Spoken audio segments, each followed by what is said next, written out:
নিয়ে নাইমা যাইতা রাসূলের দুশমনকে জবাই করার জন্য।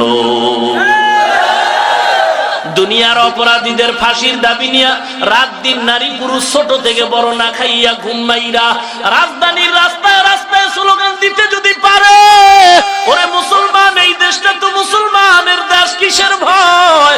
নবীর দুশমনকে জবাই করার জন্য ফাঁসির দাবি নিয়া মুসলমান কেন তোমরা রাস্তায় নামতে পারলা না?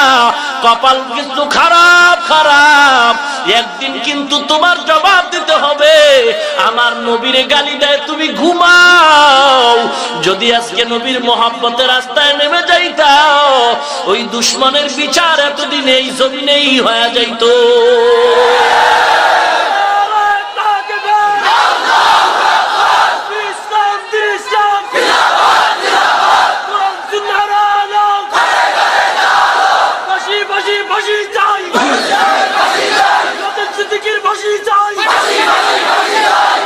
ভাইরা আমার, আপনারা পত্রিকায় হয়তো দেখছেন জামিনের এমন একটা আবদার চলতেছে। অমুসলমান, দেশ কিন্তু ঠান্ডা না, ঠান্ডা না। আমারে গালি দাও সহ্য করব, আমার আব্বারে কিছু বলো ধৈর্য ধারণ করব। এ বান্দা, মরণ তো একবার হবে, একবার হবে। সন্তান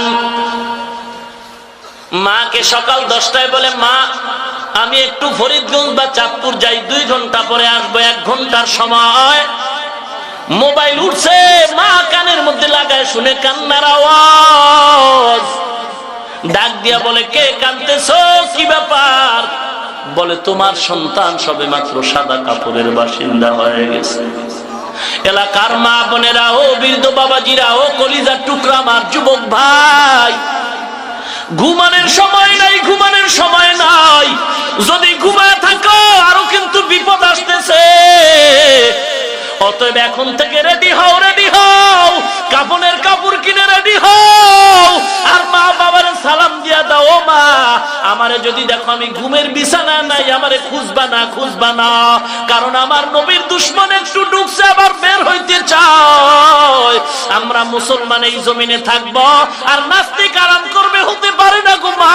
আমি কাফন কিনে রেডি হয়ে গেছি, যতক্ষণ পর্যন্ত নবীর দুশমন বেঈমানের বাচ্চাটারে জবাই করে কুকুরের নাস্তা বানাতে পারবো না, ততক্ষণ পর্যন্ত গো মা আমি নবীর আশিক তোমার দরজায় আসবো না, আসবো না, আসবো না।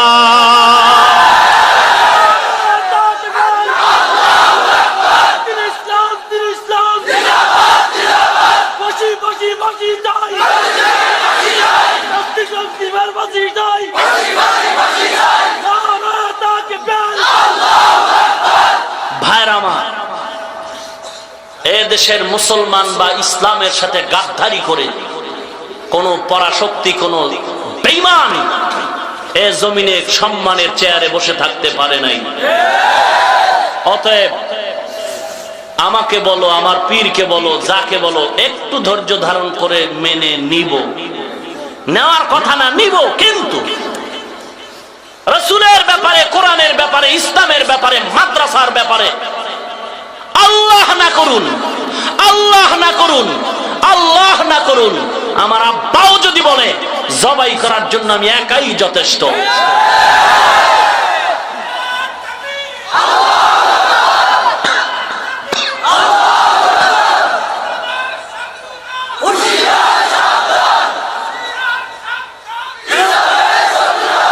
ভাইরা আমার, আবু বকর পয়গম্বরের দরবারে হাজির। বেঈমানরা পয়গম্বরের উপরে আক্রমণ করার জন্য পাগল। আবু বকরকে নিয়ে পয়গম্বর মদিনার দিকে রওনা হয়ে গেছেন। পয়গম্বর অন্ধকারে হাঁটতেছেন, আবু বকর ছাড়া কেউ নাই। এখন তো মক্কায় কি সুন্দর রাস্তা, পাথর মাইরা আমি হাইটা হাইটা হাইটা হাইটা রাস্তার ভিতর দিয়ে মক্কায় আসলাম। কি সুন্দর পাহাড়ের ভিতরের রাস্তা, ফ্যান লাগানো, কোনো গরম নাই। যদিও রোদ্রের তাপমাত্রা বেশি, কিন্তু রাস্তা কত সুন্দর। ওই সময় রাস্তা নাই, পাথরের জমিন, চতুর্পাশে পাহাড় আর জঙ্গল। আমার মায়ার নবী আস্তে আস্তে করে হাঁটতেছেন। আবু বকর একবার ডানে যায়, বামে যায়, সামনে যায়, পেছনে যায়। পয়গম্বর বলেন, আবু বকর আপনি এমনটা কেন করেন? বলেন, শত্রুর ভয়। আমি যখন সামনে যাই আমি ভয় পাই পেছন দিক দিয়ে না জানি শত্রু আঘাত করে, আমি আবু বকর থাকবো আর আপনারা আঘাত করবে, এটা হতেই পারে না রে পয়গম্বর।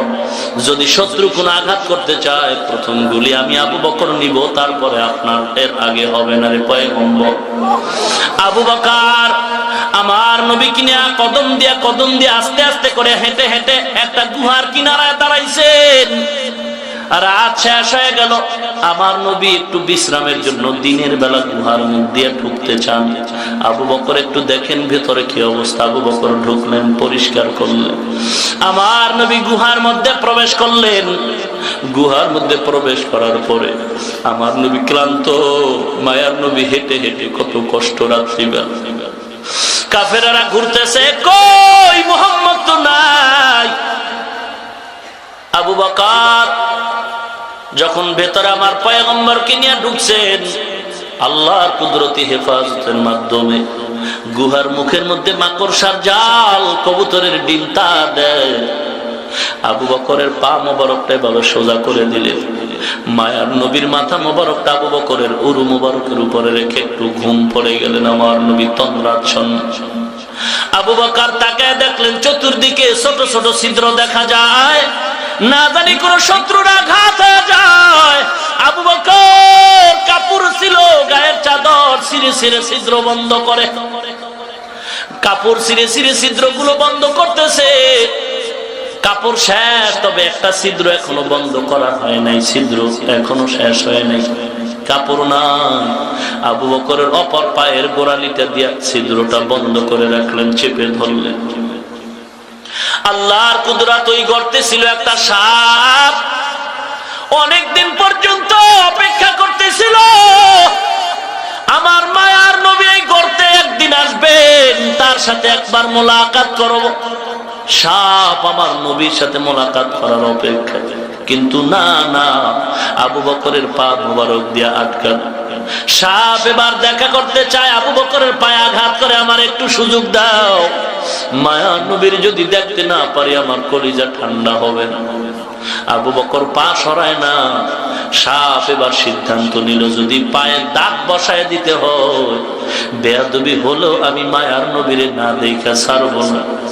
সাপ সিদ্ধান্ত নিয়ে দেরি না করে পয়গম্বরের ঘুমন্ত অবস্থায় আবু বকরের পায়ের গোড়ালির মধ্যে যখন দাঁত বসায় দেয়, আবু বকর এখনো পা সরায় না, নড়াচড়া করে, নবীর কষ্ট হবে ঘুমের।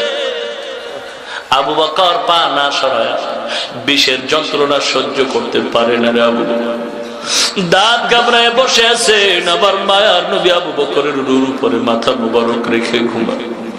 আবু বকর দাঁত কামড়ায়, বিষের যন্ত্রণা সহ্য করতে পারে না। কেমন নবীর আশেক হইলা রে মুসলমান। আবু বকরের চোখের পানিগুলো দরদর করে পড়তেছে। আবু বকরের অজান্তে একটা চোখের ফোঁটার পানি পয়গম্বরের চেহারা মুবারকে পড়ল। মায়ার নবী চোখ খুলে তাকায় দেখে আবু বকরের চোখের পানি। আমার নবী বসলেন, আবু বকর আপনি কেন কাঁদেন?